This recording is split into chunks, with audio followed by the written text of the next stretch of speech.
hay le zani na kan thon thungai thak tur hi thon thu to in zia sia kan buat saya consolation prize dong tu te zinga mi kha ania angai nom le viau tur anga yang zobo khuwa thil thengmak detective ngur than puya ziak tu sanglo riata ka chuan a sumua tang chuan pon lam chu ka thlir dau dawa pathian thil siam moi tak tak mai te khoi hmuna po mu turan lo om zel mai hian ring nun hi atinwam tak zet chutianga pon lam thlir ka ngai tuna ka kommel mel lai chuan ka phone ron ri in peilo dewa ka han en chu kanwa lo ni oh mama in thleng to em in kal tluang em aron tia kan la thleng lo deu kan thleng trepin ka ring kan thlen huna ka lo call don che ania ti in phone chu beka ka khung le sar khoi khuange kha kan kalna tur hi awahan makeo pon lama hi chuan sar min ti ji asu ka ti khamole o enge kan sar khai ni mi awa ka khe mai lo ve kha ibulami kha han zot te ko thlen nan kem som velala omang tia zunram thiarin hun pakhata kan chola monga kham to bok nen kan zimar te phot kan driver chuan ti khan la chol de ulok mai te ang u a ke hi kan thak lo te ang nakina kan buai pal lawange aron tia kan pi alam ral chu thlirin he kholam kan pan na chan chu ka ngai tua zui neu ke hingur than puyani in private detective na chel lai me kani Mizorama detective lar tak amanda ai ka ngai sang ema ama thluk don lo ma ila ama ang ni ve chu ka thil tum berani awangin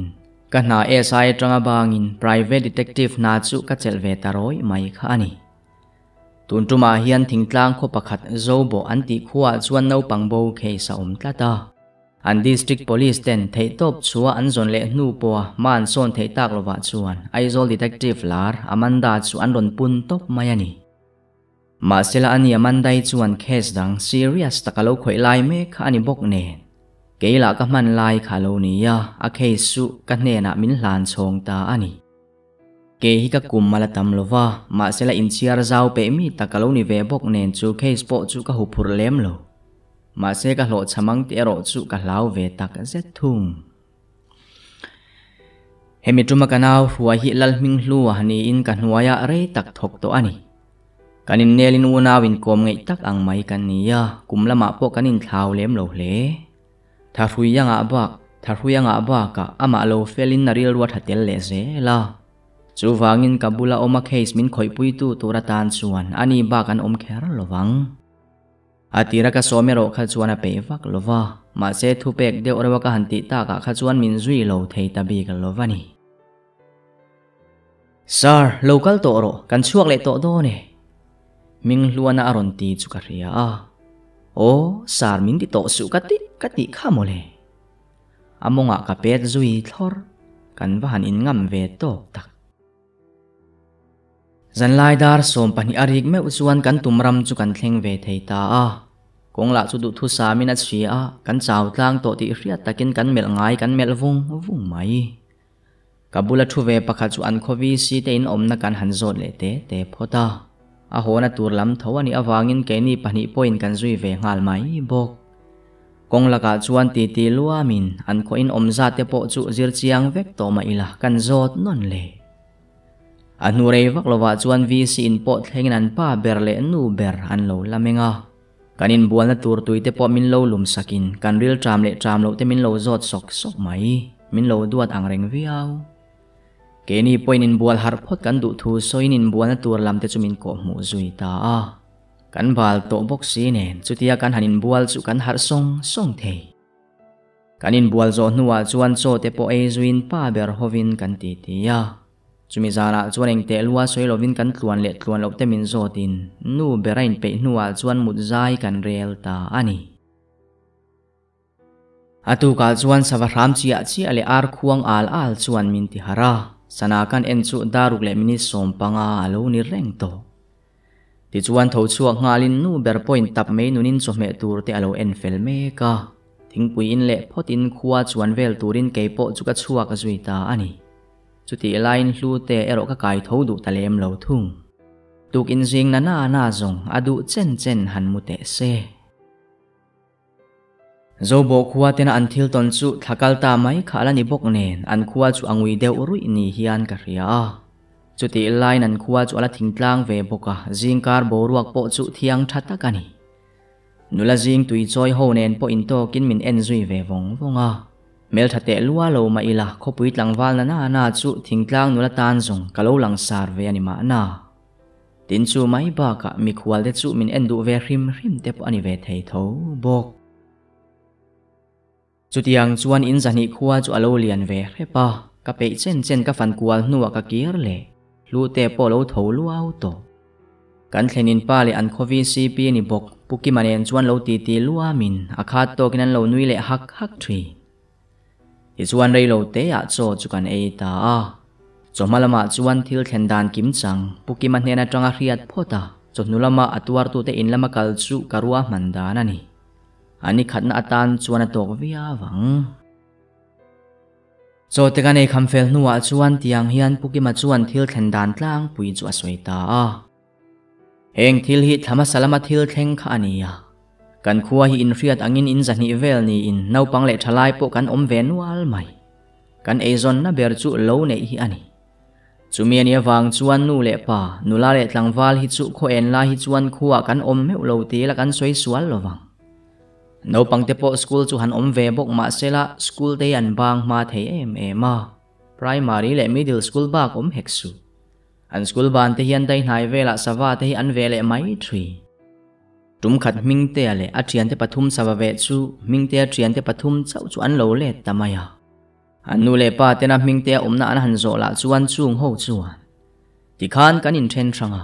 in nga khom le na tur kan tia khan rei fe kan nga nuwa po khan lo thleng thei ta si lo kha kan lo ho san tok ti nan chang mai si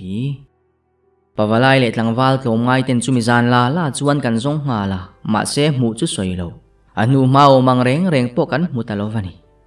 kan police te po khan han be ngor viau ma se la ti ngai na kha an hello ni inalang chutiang chuan ni sari lai kan zon nu po kan mu tak si lowa chuan re tak chung sin khotlang anga zon chu kan ti top ta ani ma se chu atop na halo lani ozong lo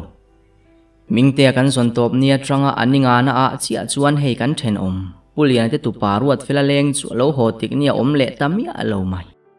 then khat mang ang chuan khomu choi bo ni te an ring rum mai rindan rang po atam na ro ti chuan ruat fela po chu mingte ang thovin kan la mulo chu ani hi bedong le lung chia ti hriat zetina han hui papa lute nen chuan kan lo ngai thloluk hle athil soi zong chu alo record vek bok chutianga pukima thu soi kan hriat nuwa chuan in siamin ama ho bokin mingte le ruat fela te in lam chu kan pan le ta puzam te in ommo ome lo leng ro e khai puki matela ani rengin lo thu te hadam takin min lo chona puki ma chuan in mel hriat tirna te a han nei zui le kan kal chan te po soi ngal vekin puzam te po chuan ani tak chu in du min han zot te aron te ya muang chang lovin zona chu kan in zot zui mol mai ani chuan kapu mingte hi in phapano pang berani ti na ani mo ni ani le athian te pathum khan daring za vela nge in an lo thlen tlai lam dar nga le chan ve vel khani ta in ka ria ka he sual mi alowang ani le athian te chuan eng tin chi amo mingte an hlo dan chu an soi ti in ka zot le pukima soyang chi khan min ril ani le kapu athian te pathum ming chu min ril theem tia ka han zot le chu ngoi te an ming kha ka lo kheta mai lo ka ti mama local te inau thian te homing chu han soi te le atia sanga lalmuan puele kho te anni pukima ne na chuan chung nau pang ho chu an in omna a hriat lo ka zota alo buk tak ngata chuan tok viau ri chuan ka ria ole puzam te alo mom tak zet tunatan chuan du tok phot mai la ma selak an lo la kal le fo mai the ani tin chua chu kan tum ta te reng mai in thei top min han chua sak te an ruang tal po mu thei to lo mai la an bo dan le chan tal chu hriat thei ni selak an ti tak zet ani ti in hlu te chu ka va mela alo khongai le mel viau to aril ruwa tha ka ti to kha ruat fel te in chu pukima te then om lo kani tho wangin ming te thian te chu tlo ma sak phot tha kan tia a thian te ho po chuan pukima min ril ang ba kha chu thil thar min fa lem lo an thian pathumina an soi dan chu in ang diak lo ma sela dot an soi lo ti chu a riat viau mai ti chuan kan ho pa chuan ruat fel te in lam chu kan tlo le ta a tlai choi lai vela ador kal chu alo le to reng lo hi alo ni hemizana hian puthan puya te hian choi puyan ne wangin ma deuh taka chuan eya an choi khama chuan ruat fela chu ku valei tura tirin mi choi lai takania wangin tu ma in ruat fela chuak chu an lo hulem lo hi ani a ku valena dor te ti chau lo chuan zan lama dora chuan valen le angai nge yang in kan thlen nuwa chuan ruma lut ngalin voin lama kan thil hria te zinga chuan thil poimo thayang tur ho ka ngai tua ma se thil danglam te chia mala khan lo e kan thil chui lai hi ol sampian theya chuti lai na khiru zek thei bok ti chu ka ngai tu ana lo lang ma saber chu ani ti chuan zan lama chuan pukima ho boka chuak le in ruat fela ku valena dor lam chu kan pana an chung ko chanchin tlang pui chu kalpa in min ril pa mol bok lute dela kan han lu fel nuwa chuan thil om zia te soin kanin zo chole ngal mopa o ni e dora chuan a local nge kan choi lai ni nge bok daruk le mini som panga vel kha ani yang a chia chu ka hetalo dor nei tu nu chuan atia ani le kapi a hole lai chu i mu chiang nge mu chiang han tila thila le zo kha chuan an in lampan khan atlan le ngal nal chu ani kha a owa chuan rin hlel tur kha lem lo chu tiang ani chuan chu dor le an in kara abo ti na ania ma sel amak tlat ku va le na dor le an in kara hian in na veka ama mai chuan kalbo ka arin si lo ani chuan kan misual pa hi awa han ngam pa ve ti chu zona chhun ani ta ani kamun huna chuan in ngai tua zuin tuna alandan maya hi chuan kan misual hi hezo bo khuwa mi nge hi ani arin tatlat ruk bo nge an ni ti chula chiang lo ma sela an ruangan mu mi alo dana hi ana chiang thokhat viau chuan ka ria ruk bo an ni churing ngal mi in kan hu chui po chu tiang lam hoi chuan ani ka bo zui tak ni thil ni thei chi rang ka ngai tua ka mut thil lai po chu ka heta mi alo zing ka tho chuak chu pukima le tlangwal pakhat hi sitting room lama an lo in bemol mola min lo mu vele hei than pui hei hi kan tlangwal chuan vor muan omani hi voin nia trangin ani hian in kaldun apianga akal puyang cheu puin ngai na laya piang apui thei bok don chewani alo tia a mela trang reng point chu tlangwal chu misuala ni lo ti a riat thei ma se mel chawa hian mi ring mi zia hi en thin lo turani mel thale poi soi lo tak ma se thin lung kha em si tam takan thri chuti rual chuan him mel pungai me ulo min eizo vek du mayang ti tura mel nel lo te po hi an ril rual lo thapian thin thung chu tlangwal muan po chuan min pui ain huam zia le aram chin chang vel riat chian thualo soi ve mek boka enge mo soi zuin choi te lo hun ta ka chuan choi kham lama in hule turin kanin thale taphot ti chuan chhun lama chuan mingte te thian pali sawave na mual chu kan fang ve ma sela huna lo kal deuh hlek to ba ka khotlangin an zon na lama khan nu chui thei tur omang zong chu an chil chene to hle an thian zahowa anin then than na laya chuan dingin hlu te hne na chuan muan omane na chulai vel chu lo en kuala engemaw thil dang lam deuh hleka chuan record ngal zel turin ka hila ke chuan mingte kal khan na lam chu kapan zui ta ngal bok kan soi tuangin leilama chuan be sei tura to lem lova ma sela nu chui reng chuan a poimo lo anga kan ngai te po hi an lo poimo viau thei ti chu a hret chiang ber tu te zinga mi kani nge yang chu tianga thil dang lam zonga ka hoi kwal ru lai chuan kalam hoi tlan thom ka heta aria rin lo dan le apen riek dana chuan mi hring nge yani arang taka thingkung phena chuan biru ngalin tunge ani ti chu mu mai ka tum lo le ma se karin lo lam dai ani thung meiche pakhat hi lau em min ron tlan dora anunga chuan sangalina hi alo ni ka zona lo thlen vele chuan bana pot lopin ka oma aron be thlopa chu sangal po chuan tai tum chu a thel ti in ria in aron in herle avut tlan chian na man to heksu atul thutta ka manata na kati ka pistol pai chu voi ni kan ka pa ka kap fu bokani yang abok ta le mai chu tiang ani ta ka chuan chu me chelam chu wa hoi le in a that le that lo thu te chu kan zo ta ani pona that thu le na nei lo thu in min lo chang ve wat eng tiaron ngot chenge mo ani le nui de war pa chuan kan tia i englo ka thingphur tur kha min lo ring otalom aron tia trong zoi viau ma sela afia tho mai tin khatia ka silai kap thom ka ria in hlu te pani pu an ron thleng thuaya thilom zia hret sak dewin min mel dun zak ka sak chuta ke chuan hei kan thian nu hian hei pui hi awa chai nge ni a thin rim le sia an ron in ta chiam mai lo mole ka han ti chu azak lu tuk chuan ka kor mor chu apot char ringot ka fiam thu pa ani ti chu hret hiamin an ni pani po chu an ron nui ve hak haka chuta muan oma chuan chu sang pui kan pasal thra chu na chan man lau che ani mo ti in nui de ra chungin chu nula chu amel azau in va han sual hlom tak ka ho dai don ti pa in chu nula chu akal de loka ma sela lo let le avat ka em ka the ngil dai min lo lak pui teu aron tile adu omreu phian mai ama muan oma bok chuan ani chuan hei kan pasal thrai kal pui le che sela ke ni pani zongin hei kan lo buai puyange ti in chu sangal chu han kok zawa ti chuan ke ni pani po chu kan in zui phei nak a em kan lak zo nuwa chuan kan thian te omna lam chu pan le in an omna kan va thleng chu an lo om to hau lova kan pani bok chuan kholam chu kan pan le mi han kom veli ka har sat lem lo wangin sang pui po khuwa kan lu don meu chona pa ngai ve viau to zan lama leng turamin som nuwa chuan in thenin in lam ve chu kan pan le ta ani in ka va thlen chuan thenom tenen ka saka chu an lo pu amol mola eng tia kap ngot nge ka ni ti te chumin lo zot liam bok a toy fel theyang berin ka chang ve zel then om nai vai zual de chu kan sem kwal veka ti chuan chu mitlaya chuan tumlo da win sangal sanen puar takin cho chu kan bar tlang le ta ani zandariat vela chuan hlu te nen kong puya kan ve thau to a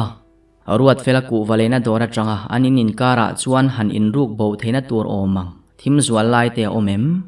tin inin kar hlat deuh hlek te omem ti te chu kan en uluk hle a thim lai deuh te po chu om ve nge ya street light chu amingin om ve bok ma sela eng heksu an veranda light chu ani mai mun thim lai chu om ve nual chung thim lai te chuan kalin phone light nen kan han en fia veka helai chu in ruk bon ata na rem hle mai ti po pathum ve lai chu kan nei ma se chu lai hmuna po chuan thil dang lam vak mu tu le ro kan nei chuang hau lo thung dar kar khat le chan ve vel zet hun kan man nuwa chuan in lampanin kan thil mu le zir chian te chu laptop a hlu te ana chulut le mola ke ro chuan thil dang dai ka ngai tua thung chu eng dang nilovin voin lama ka mei cheton sang hui ngei mai kha ani a mel kha thra a ola amoi na fia thatak se a za wanga biang sen larmai te kha ka mitla alo lang le chu ta ngai tua chun zom zelin du omruk na riawa nei ni in ka ria au moi tak mai na leng turamin som lai te chu ngai tua in lu te min lo biak lai reng po chu ka hello ka chala apen ken lai ron chut keu pa in lu te chuan avahan mak thin vung tak miswal chu tungei chui chuak trep to em aron tia ka ngai tuan atangin ka har zo enge ni ta min bia em ni ka han tile lek phei chu anui khur ngal cher anui za zual puya re nuwa chuan laptop chu en dunin kan thil chui la ya chuan thil danglam eng vak ma mu kan la nei lova le lama ani ni na chi ala ni bok nen ala pa ngai viau ri atu ka ero chuan thei top chua kan tuma engma mai nei kan tum to bok heklo mi khwalan nei lai ni em ti te atuar tu te chung ko ni chuan mel ma an nei em ti te tin no pang pani hian an thian te zinga emo an u te zinga an ma ni hot tu an nei em ti te chu hriat ve ka ngai to ani kan chui chuak ma le hlo ka mu zo ma anga mani kholam panin phei che kan khai vat thei mai don ani masela tu man mahun relok hek lo le atuk jing kan tho chuak chu nu pakhatin min lo nga ka reng to min han hu chia chu tap hlop chunga ka ba na ron vuanin tlangwal ka fapa abowani soi po soi chun zom hlei thei lo puki man thil om zia ron soi vat than pui lu te amak ngot mai in om reng lai poin kan no pang pakhata bole tatlat mai le puki ma chuan ron ti ya tap chaklama tangin nu ber po chuan o engan ti zo ta nge moni alo ti ve mek bok lu te nen chuan kanin ena soi tu reng kan hello kan om reng lai poin he mi sual hi achengam ti na ni chu kapi eng po ni sela lungai reng su ifapa chu kan hule turai ngai phot te ang ti pa in kanin siam zuya puki ma ho chuan no pang bo te in lam chu kan pan le akom tlak ber tura kan ngai no pang u tlangwal chu kan kom fal ta a ani chuna bo lai reng an riat lo thu min lo hril thung zana pu an mut ho vek thu le zunjunga a chu alaya bo ani arin thu te chumin lo hila tin pa ber po kan kom vele thei ta hlau ma sela ani point an fapa chu abo lai reng an riat lo thu bo kani min hril ni khuwa hian mel man nei lo kan zola in chu tiang an nei om kha an rebok si lo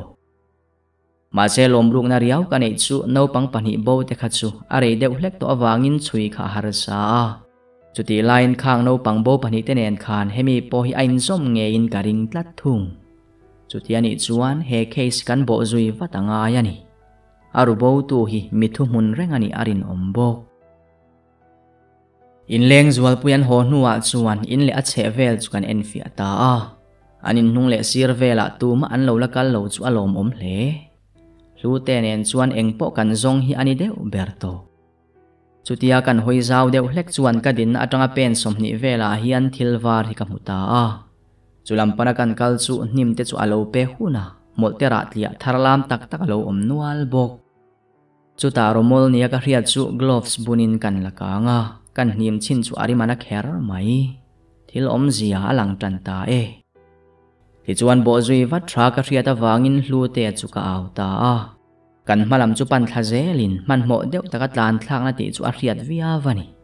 rin dan po kan nei thiam ta ma se chu tia kan chuk thlazel chu amonga chuan lui te hi alo luang kara kan hu chui lai po chu atop zui mak ma se va nei thlak takin luya dai ma le hnong la ya chona phe khok thla chu chiang takin alang theya hlu te ana thla chu alawat choi khamlama kal le turin in lam kan pan le tari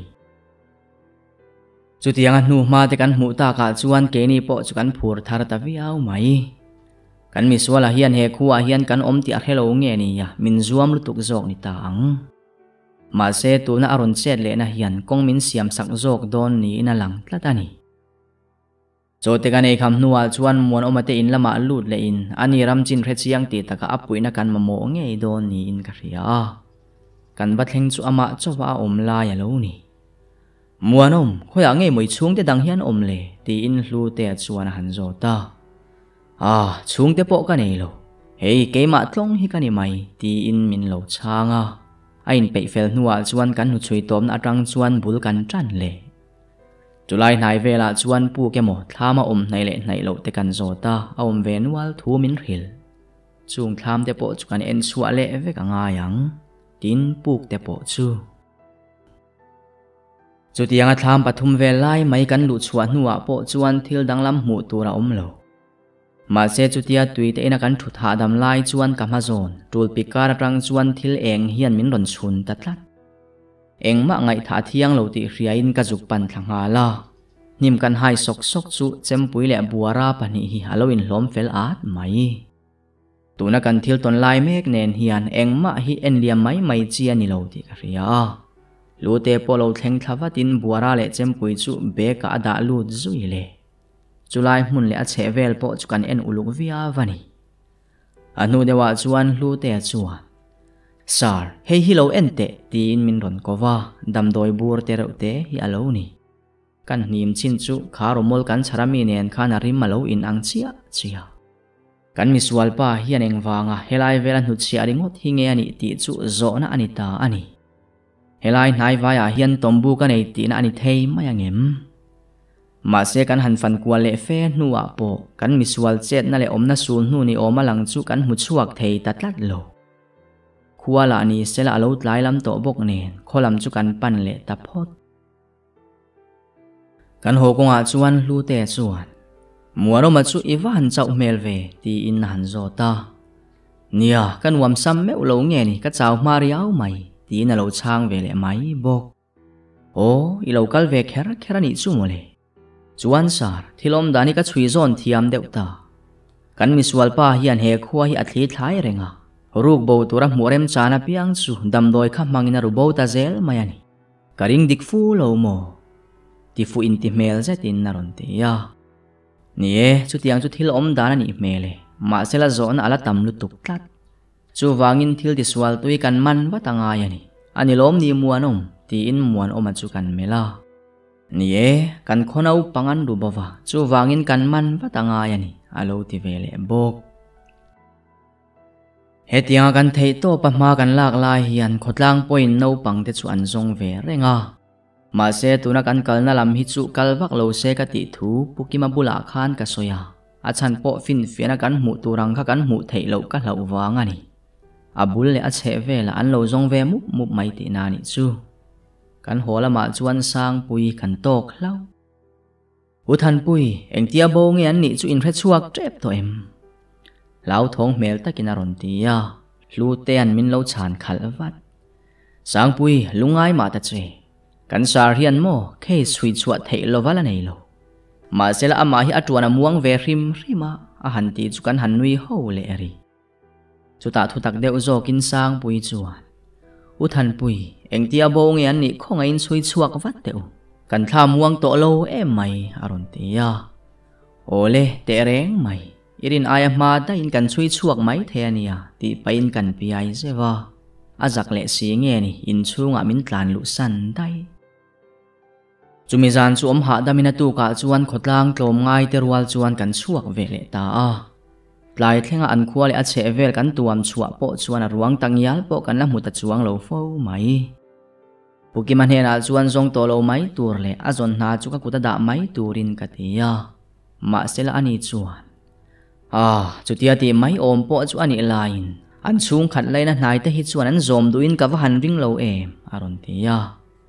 ole eng po ni sela an chung kwa chau chu apoi lo tura nga yang ti in ka chang le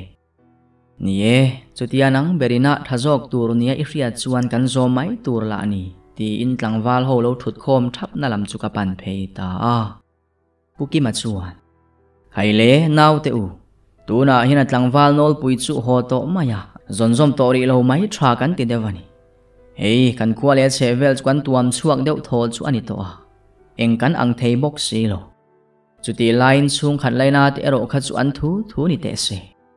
hei kan hu chui tura kan roi kuta hian eng kim mi ngat phot mai tiang u kan ti dewani kan pom tlan ngei po ka be se a han ti ya han pom lo khan pa em man om lo lau voi ni layan be dong thak to khania han zon le wak po chu om zia omin nan helwani sok ma ome chutiang chuan bo ruwa kani ta ka wangin khotlang po chu an ngui ngiai mai nu le pa tenan fano pang deuh te chu film khur tur le pon po an ai upa tenen lo chuan chuan phal to lo hrim ke point ka na chu ka hlen wa tangai ti ka ria hemi khotlang lok hi chu tripura ani to a zo bo khuwa po hian mi zo ni lo pon om ven wala ni ma se puki ma ka han zo khan chutianga kan no pangte ru bo du o man ni lo wang a andon om na hi arei to fu maya khomiang mai hi an ni to ti in min khil ani kha ma sela bi zui deuh chu aswal chuang hau lo wang zanlama chuan na buai pui pa tho ni sin sang pui da ina chuan kaleng pheya ama sang pui wanga leng chu ni ma ila apa chu kom ka du wanga ni pakhat chutia sang pui na min lo muthut mai chu thut na min lo ko mu wat wata ehe uthan pui de chu in lo leng lut ve lo tin min lo be som wat wat nia ko khat nula mel thra te na han chuan kai chu kan chak ve lo mole chuani pa hi kom kan du deuh pa boka tin chumi zan chu hlim taka in komin sang pui pa puma fakanen po kan ti dun na saviau mai atu ka chuan na kan tan main kanu ka kol phota kan dam that thu le kan ho thei trep thu te ka khil zui bok kanin biak zo nuwa chuan hlu te chu ka bula ron kalin rin hel tangyal po kan la nei lo chu makati thuaron soi deuh sup mai ni e tun tum kan hu chui hi amuang tlatani mà sẽ hắn man mộ vụt vụt ngay khan kền cả hello tắt thùng lu te po chu kan chui chua va tur thu le voina chuan kan la fan lo na lama kan kal tur thu ka hila ma se chumini ya po chuan thil dang lam engma kan mu ran lem lo kan hola ma chuan lu te ne na kanom samzan lo thu le muan oma soma zan lama chuan kan no pangbo nung ber te na chuan leng lu ta kan na tho dan tlang pui hril turin ka thia lu te chuan chu kan va thamuan don ani deuh ber mai chu a nui deuh vur vur chungin a ron ti vei su zan ria kan e kham hnuwa chuan na chhok na te ein ma deuh taka ka muwa lu te po re vak lova chuak zui vele mai dar som vela chuan lo kir le in kalo chiaw aw to lem lova ani po chu amu hil zui vele mai bok atuk zinga chuan lu te hne na kanaw sial voin chu kan miswal chu man tuang o ka hantia makati mel tak set sar i retom eng tika khan mo chu zong nakina ka khil don senia ka sut khe sa khan pistol pahnia oma han late silai manangai thut mai theni ma se spare magazine pakhat ve ve chaw oma atul to pa lo chuan man lo tur o rethiam lo ti riat takin na lua hiat nau nau ti hian ke chu ka chuak zui mai dona ka chuan nuwa tanga minute som panga liam vela muan oma kolin miswal bi ru na ka mu chua to thur hilang che chuan choi khama in pani in lo kala ma se choi kham ma ka lo kol che ani chuan ka phe khoga hian tracking device ka da engma soilovin ka omna i enanga man mo takin ni ron kal turani achiang to kem ka ti zom le a ani po chu abu ngat mai lutia point of view chutianga sar than puya achua nuwa chuan silai te kan en fel vela silai meu kan pai chua don ta ka chuan thila serious ani ti chu ka he thiam ve reng ma se tu ma rin lel ala nei khan ka he silova engtik lai khan nge lo chui chu man bik ti chu kain zot ringot ma sela ka he der mai box silo engpo ni sela asoidana lo om top mai chu ke tan zonga fin thak ber o me minit som panga vela ral nuwa chuan muan oma ka kol ngala sarina khil turamin tiang chuan fel fai takin ka khil bok aladam sam vak lo nge ni a o po chu a khur dar mai ala nom vak lo chuan lo kalvek hera ngai lo thur hilin kanin biak na chu kan ti top ta chutia kanin biak zowa chu e kan siam vel mek lai chuan ka phone ron ri in ka en ngal vat sara lo ni man mo zetin ka silai chu lai na na lam chu ka pan ngala ma se sarom na ka thleng trep tia chuan silai puak ta dur mai ke po chu bok ngal thua in silai pu na lam chu bok wa kin ka pan haya chu ta ka thil wa mu chuan min wa han bara khai chiang tak sar than puya le muan oma chu silai nan lo in tin ve a anin kar chu fit som vel do nani an bul nai vel chu kan en kwa le thua ka tuma midangan om ve ka riat tak lova chuan muan oma hnung lam chu film khur theyang berin ka pan phei ta azon ka thlen chuan ka silai chu atukhuma chuk tuain isilai khaleya paila iban pharro ka ti thum ta chak mai ma se karin angotin thila thleng talo asilai pai thak pa chuan muan oma chu aron vir zoka ka silai chu min chu in ke ma zok chu min ku abe ka beka chuan silai chu atin ta dai mai sar than puya chu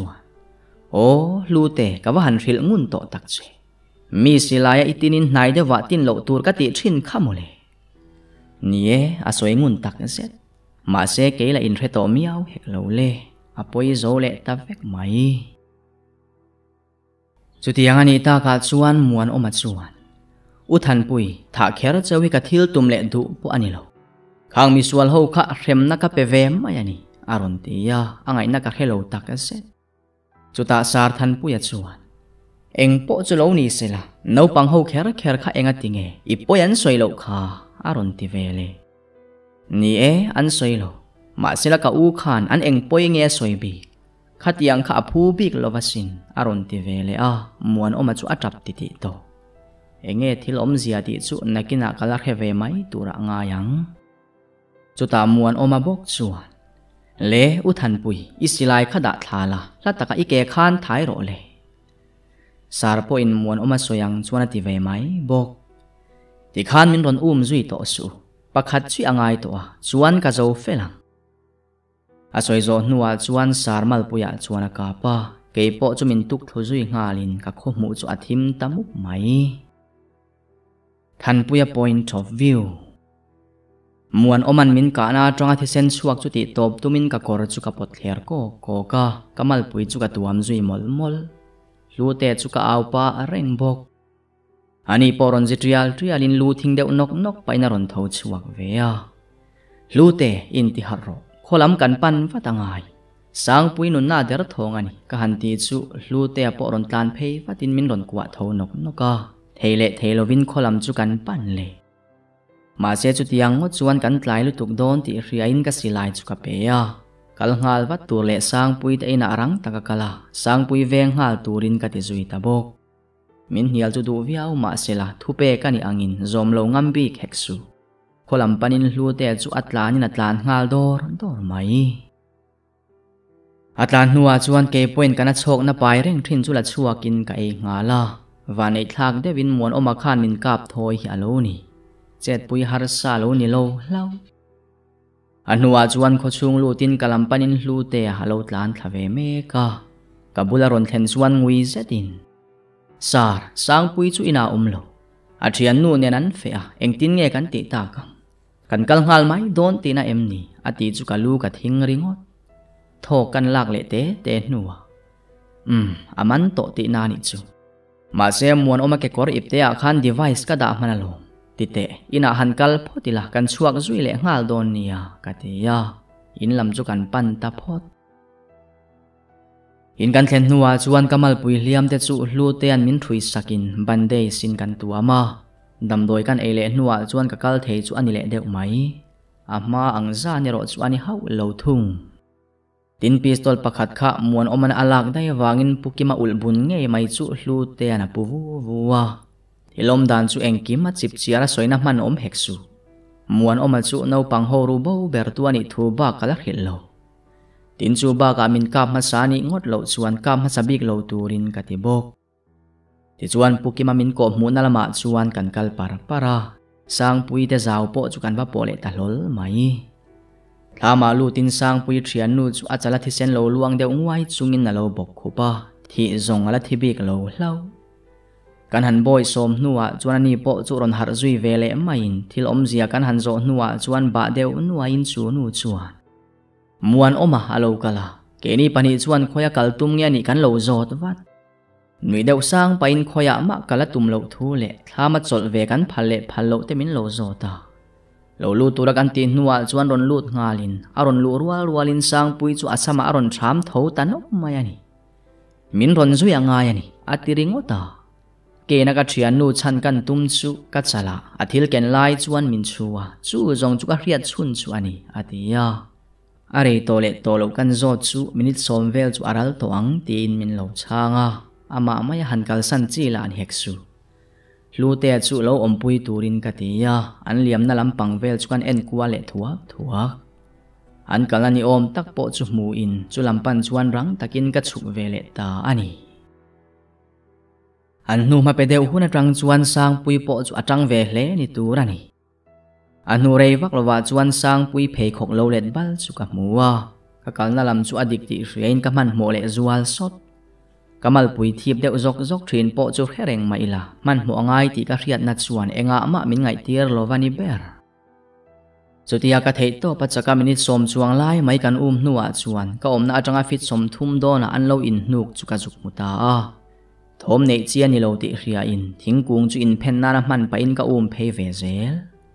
silaya ka phak ni to ma sila ka sual pal khathil ve thenia ka fu lo hlau chuan sang pui ta na hlau ve tlat ti chuan thom dim le man mo em chung si in an nuwa chuan ka zui ve zela a chol pui thuai ve sein hun rem changa ve le a chet lak chu fin thak bera ka ngai bokani anuwa chuan karinang nge in relo te a mun pakhata hiana chol pui ta a nunglam churon hoile zau thin bok sang pui au tur chu ven na ka no saka akut po chu aphuar zui san chutia muan oma athuha dam lai tak chu rem changa lak tumin ka ve phei dan dana ma sela an omna ka thleng trep tia chuan thingbung karap tliak ritare mai chu ve le muan oma chuan kalam hoin silai ron met puak nga la ma se vanei thlak takin min fu lo hlau man mo taka dok phei puwa tin ka bo phei zui ta a kaloin siam rem na lama khan ka silai la kha ka thau zui dai le ngal tuna chuan bo phei mai lo chu ti thei dang a talo kan in sual zui chu ani ngal der mai ma che chu tia kan hanin beita chu tlangwal naran mai maya ni lo ti hria takin muan oma che chu adik zai mai eng fu moni chu alo zir ve to oni ngei turani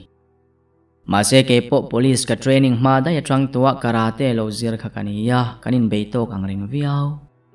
chungnung jok om lo ware fe kanin be hnuwa chuan vanei thlak tak main muan oma ke che chu asual ta chu churem changa lawa tina ke chu ka thai sak zewa athal ta huang mai ma se thut bet zuan nek kan tum chu alo la tlom du bik o zong lo ka kut chu lo dang pialin le noya tham chuan kamita aron vom chhota keila engma mu thei to lo ta chu ka che chu abuai zui de ka mai chu aron ri no le choka ka lu chu hai chapin ka che zui thei tatlat lo ka thal ve ta huang mai anua chuan muan oma chuan din chhuwa pa chuan min ron cher zui le zata min zui lo turin ka ti chewani lom ni ka thu oi ni la chuan he nur wala i thi ve hi angai lo ni mai tu ma sela i dui thang fel to ti pa ina silai thau chu azonga keila han tho chuwa kan tumpo chu ka lual hai lu tuk tlat kan top dan tur chu hodon hle ni in ka ria ani point re lo te a silai chu awa muta thuwa ya sang pui chu tin ma sa in he nui ka that ma sa phot don em ni ya nge ni ya nang ma zoki nui de huwa pa chuan atia asilai chu lord ri rapin ke ma zok chu min ron tin le nang zok khathi ma saro le ti paina puak rita dur mai sar in thamo chu o zet chu awan moi te lul em ka thi to do ne mo ka in ti hial kha ani sar karon ka thal moi zia kha lu te anin ti thei farhanin naron te ya ole itilom om tak ne set ma che sang pui kha ba phel phot ro ke chu buai pui ka ngai lo kalu thin deuh nok pa chuan ka ti ya kamit mim po chu azia ta deu muano makawa en chu alo la thilowa alo la room chua adara lu te na ka phi alo ni sar nungdamin kan ma mo karinga alua karon kap du talovani kha aron ti ya ni nungdam chuan kan ma mo chia ngani hetianga lu te na muan oma abuai pui ve lai hian sang pui lam chu ka pan na ya min lo kwa thlopina trapta zoi mai ke po chuan ka thei to pa hne min engma hlau tura to lo thu le engkim ma zo fel to thu khilin anua ka chul sak heu hewa ti chuan kan pali chuan kholam chu kan pan le ta ani muanoma po chu then sak rengin hlu te eroina dim lem lo hle il then dan vel chu fiat chak viau ma sela kala hil du lem lo thung ti chuan kho thim don a ruaya khuwa chu kan thleng ve le ta sang pui chuan in lama kan thla ma sapot chu te line hlu te le muan oma ero a thim chian deuh hnuwa khuwa chu an ron lut chawang a chan po mi puin ma kan ti don ema thila buai thlak pal ta kin kan ti ani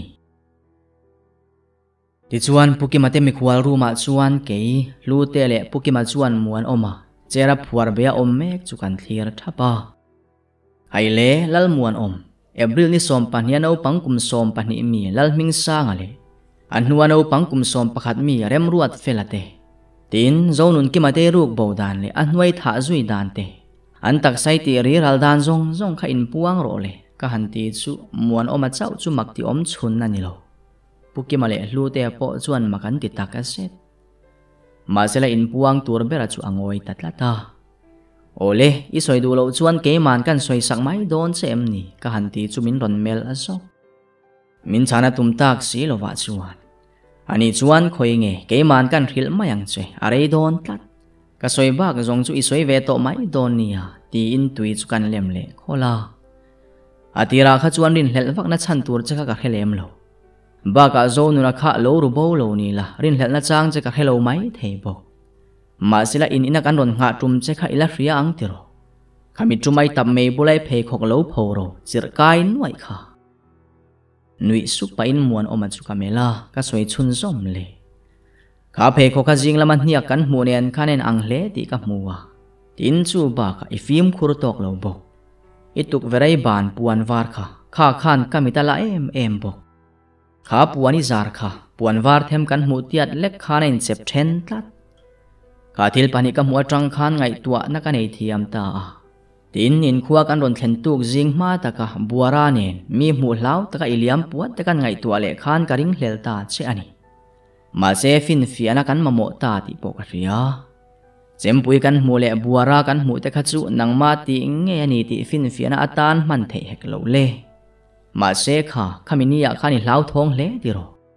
ตินกันโหโดนักทิลโจเจข้าอิละเรียเอ็มเกนี่ข้าจวนนั้นรูโบติข้ากันเรียจุดที่ไลน์นังเอโรจวนรูโบว่าทัดตู้เตหิอิติยานิข้าเอ็งตินเงฐานนี่ติข้าเรียดเทโจกเล่ที่อินโทกันละเละเตพดที่จวนนังไม่นี่ที่จูรินเฮลรัวลวินัจยังตามาเสสวยตัวอังคันฟินฟินักันมาโมขมิจานาคันลูเตจูรอนสมตีร์เซอินโจนุนิปาเตนะอินเลงอันนี้ติโรขาขมิจานาคันกับไว้เตอสินอีเพคกดานักขกมุเทยลกลวะอีคุมหน่วยสิระอิลาวดาเร่งจุนีอินที่จวนทลากันในเนนจวนอีเพคกหน่วยจุกันเอ็นมิลตาโลอินอังตัดเชียตินขับวันโปกะอีเพคกช่วงไอโลโนลูตเรงอารมณ์ดูอสินบ้ากะโมอิสุดแค่สาเตขันปอยสาวหันตำเอ็มเวขัดยังจัดโถชัวขัดชัวฮาร์ฟูลงโมกะดีจวนอิลูคำหน่วยขันเมบเตเรเตยาโลอมบกนูปังอินลันชนชินน้ำมุนไงไม่ข้าโลอินไทยเบียลาที่ยังขันรวมหันนาเซียมินลูเตะข้าโกลตีร์เชอินมิสวาลโฮตอมบุกับมุดชัวโตถูกหิลตีร์เชอันิค่ะกับเบสยังไงอินมันโมเจตินิรอนแข็งทาเวตาบกใครเล่ก็มันชัวดานจะจุกสวยโจตายกิจันจินจุหันสวยเวลติโรตีอินกันเมล่าจุดยังอันนี้ตากาจวนเจ็บจูลินนักเฮตาโลเงนี่มวนออกมาโปะจัวนี่อินสวยยังคันมิงเตยรวดเฟลเล่โจนุนเตเฮียนกับเพื่อนสวยเร่งโลมาสิละอันป้าเตเฮียนนี่กับป่วยสวยโจกจุนี่เฮขัวเฮียนนูเล่ป้าโปะในโลวินกับอูเนนกันโดนเปมเวตปะขดล้างโปกันจุงอันทวีเอาใหม่มาเสจุมขัดกะเลนโบลานินกะอูจูเฮงโนปังปทุมเตป้าฮินันโลปงสวลตานิจูกามิดเงยินกับว่าโพกสินโคเอ็นไล่เล่งาลินโมเลมีริงปอันนิโลวะรำหัวยันนิค่ะกะอูจวนเองมาสวยงามโลวะกะปีเตขัวกันเปมเละตาริงอมาเสจุตาจวนกะอูเรียมติลุตุกจวนอามานุนนังเงยจวนละตาอันนี้กับปุยตินหุนาผู้บากะละเงยยังตีอินเกยมาเละเกยมาก็อินตียมตาที่ชวนเฮขัวเงยเฮียนกรอนเละตาเร่งบกมาเสจุมขัดสุไวมีขวลกันในตาเล่ามายาเกยมาช่วยอินกับตีเละชุงขัดไลนาโปกันในโลทูที่อาเรียตากะชวนนูปังมังซุมดอนก็ดูเละดูโลมินโจตานูปังประคัดริงอดรูปโบปอินเสียงหน่วยขัดโลเททูแต่มินริเละตาเซลบกจูทูการเรียตากะชวนกับผู้บาลากตุมดานสุกัดหากตาอันนี้ผู้บาลทูศีนเกณฑ์กะโลกผาลอยโดนบกสีเนนตีนอันมานี่ถัดลว่าอันฟ้าแต่รูปโบสกัดหัดจุกตุมตาอันนี้เองเตียงชื่ออนางเงมานี่ฟ้าเตะมังไอเดจานที่อันนี้เรเวเซติกะดูเบรานีที่ชวนเรมจางกับหัวปียงินอันฝันเอาปังเบราเซลเตจุกะรูโบจันตาจูกะเทียนไวปาเนี่ยนะชวนหลานชงอินอันอินทรีปุราลมาอลูจุกติรีรัลทรินตาอันนี้นี่อาติราคาชวนอินเทียมโลนักกันในโลบิกโลมาเสปอยสากันหมูตากะข้าชวนมินที่อาโจฮิอานิเบร์โตชวนอุทันปุยอินอมไลรูกโบข้ากระดูบิกเร่งโลมาเสจูกะเทียนป้าชวนรังละมันเอาปังอันมาโมทูรอนโซอินจูกันเปวัดโลวานิชวนปอยสามินเปกโตโลตูร์ทวนโซยบกเสียที่คันรวมมันน่ะเฟลไฟตักโปเสียมมันโลคันกัจเจตาบวนมายานี่ที่อินในปวงตาอันนี้แหละสังปุยเวทุ่งข้าเลโอ้นี่สังปุยเนนข้านันกะอ้วนปงสวนไล่ข้ากันหูนี่กะตีไล่ข้านกะอู้เรียดโลวินกะสวยชัวกะอ้วนโจไลน์ลำจังกันเนรินโลวางข้างเงนี่เอ็งมาอันนี้โลทั่วโลสวยบกสีเนจุตาสังปุยปนหูเวกะตีมาเสละอันนี้อันหันโจจูมุลวังตัดอินในอินสอยอันนี้ค่ะจูวางินกะทิลตีอาเฮียนเอ็งมาอินเชียร์นักกันเอโลเซลตานาอิจวนตัวน่าเฮียนมินติลุมโลโรอารอนตีนิโลเวจูจงกันทัวนิโลตัดที่ไปกัน SP จุกะโกลาเคสกันโจโตทูกะหิลซุยตาบก Aizol lama kan le dona sumo kan chuang lu tur chu lu te chuan sar enga tinge sangpui khan mulo anga asoi tat le tin min zota lu te amulo tak takani ama muano machia kha ina avaluta sangpui khan pon alo ngak thung hatia muano ma aron chwale mai tak lova khan no pang ati taka in lampanina ho ta tayani khati lai khan muano maril ru kha abuai ve em maya no pange tilo chuan thilom zia kha aman ve tat chuan muan omakarin hlele chan pakhat chumo sangpui pa ka kom zan kha ani chu zong kong laka ka khil don chenia tin sumowa chuan lutin aizol lam chu kan pan le ta a atop ta